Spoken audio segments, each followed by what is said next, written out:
မြေကွက်တစ်ခုပေါ့နော်ကျွန်တော်တို့အလောတကြီးပေါ့နော်ဈေးကွက်မှာဘလို့ဈေးနှုန်းကနည်းနေတဲ့တက်တာနေတဲ့ဘလောက်ပဲဘလို့တက်တာနေတယ်ဆိုတဲ့ဥစ္စာကိုပေါ့လေလောဘစိတ်နဲ့ဝယ်ဖို့ကနံပါတ်1ပေါ့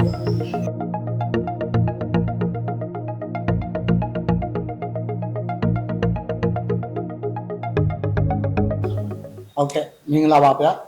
ကျွန်တော်ကတော့ကိုရအောင်ဖြစ်ပါတယ်ခင်ဗျာကျွန်တော် agent တွေကတော့ကိုရအောင် Real Estate Company Limited ဖြစ်ပါတယ်ကျွန်တော်ရဲ့ဒီ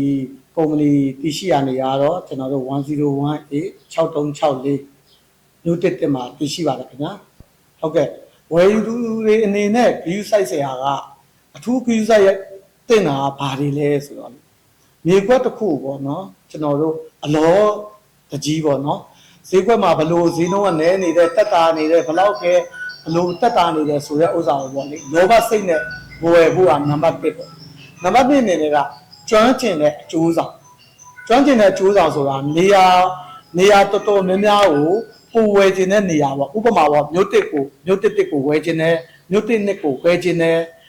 ကျွန်တော်တို့နောက်ထပ်အရှိဘက်မှာရှိတဲ့ဘာဘာမမစစဆိုတဲ့ထုံထုံရက်ကွက်ကိုဝယ်ခြင်းတဲ့ဆိုတက်ကျွမ်းတဲ့အကျိုးဆောင်ပွဲသားပေါ့နော်သူနဲ့ဝယ်ယူတင်ပါဝယ်ယူတွေကိုကျွန်တော်ကအကြံပေးခြင်းကနံပါတ်1ကျွမ်းကျင်တဲ့အကျိုးဆောင်တွေကိုချိတ်ဆက်ပြီးတော့ဝယ်ပါနံပါတ်2ကစာချုပ်စာတမ်းကိုပနဲ့ချုပ်တဲ့ရှင်းနေပေါ့နော်ရှင်းနေတယ်မှလည်းအမျိုးမျိုးရှိတာဖြစ်တဲ့အတွက်စာချုပ်စာတမ်းရှင်းနေကိုဒါခေါ်ယူပြီးတော့ချုပ်ဆိုပါလို့ကျွန်တော်အနေနဲ့အကြံပေးခြင်းပါတယ်နောက်တစ်ချက်ကမြေခွက်တစ်ခုကိုမြေပုံပေါ်မှာပဲအကျိုးဆောင်ပြတဲ့မြေပုံပေါ်မှာပဲမကြည့်ပါနဲ့ကျွန်တော်တို့မြေပြင်ကိုကိုယ်တိုင်ကိုယ်ကြလိုက်သွားပါမယ်လိုက်သွားပြီးရင်ကိုယ်ဝယ်မဲ့မြေခွက်ကဘယ်လိုရှိတယ်ဘယ်အလဲကဘယ်လိုရှိတယ်ဟိုဘက်လမ်းမှာဆိုဘာရှိတယ်ဒီဘက်မှာဆိုဘာရှိတယ်ကိုယ်တိုင်ကိုယ်ကြကြည့်ပြီးတော့ကြည့်လို့ okay ပြီဆိုရင်လေဒီချမ်းတကားကိုပိတ်ထားတဲ့အနေအထားကို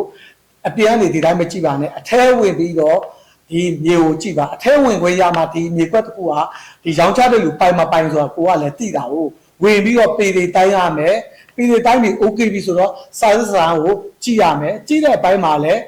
တက်ကျွမ်းတဲ့ရှင်းနေတဲ့တကားလေကျမကတော့ဒီကွက်ကိုဝယ်ပါမယ်အကွက်နံပါတ်ဘလောက်ဥပိုင်ဘလောက်ဖြစ်ပါတယ်စာရေးစာတမ်းတော့ဂရမ်မြေမျိုးစားဖြစ်ပါတယ်ဆိုတာကိုရှင်းနေကိုတကားလေပြောလိုက်ရှင်းနေရလဲဒီဥစ္စာကိုကျွန်တော်တို့မျိုးတော်စီပင်မှာတွားရောက်ပြီးတော့စစ်ဆေးတဲ့အခါမှာ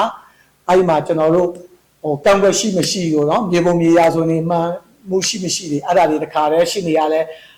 ပြန်ပြီးတော့အကြောင်းပြန်ပြီးတဲ့အခါမှာဒါချုပ်လို့ရတယ်ဆိုတော့မှပထမဆီယံဘေးလေးကိုစချုပ်ပြီးတော့မှကျွန်တော်တို့မြေပုံကူးဆွဲရပါတယ်မြေပုံကူးဆွဲလို့တည်င်းစာကြညာလဲ21ရက်ကျော်သွားပြီမြေပုံကူးဆွဲလို့လည်းမြေပုံရာဆိုထွက်လာပြီဆိုတော့မှဒုတိယဆီယံကြီးကိုချရပါတယ်ချပြီးတော့နောက်ပိတ်ဆုံးမြေကွက်ကိုအပ်ပြီးတော့မှလက်ရောက်ယူမှာနောက်ဆုံးငွေချေကိုရုံးကြီးမှာလဲပါဝါလဲအခုဆိုရင်တခါလဲပတ်ကားချုပ်ပြီးတော့ပေါ့နော်အခွန်ဆောင်ပြီးတော့ဂရန်အဖြစ်ဖောက်ရပါတယ်မိမိအမိဖြစ်လွှဲထားတာအကောင်းဆုံးလို့ပဲကျွန်တော်အနေနဲ့အကြံပြုပါတယ်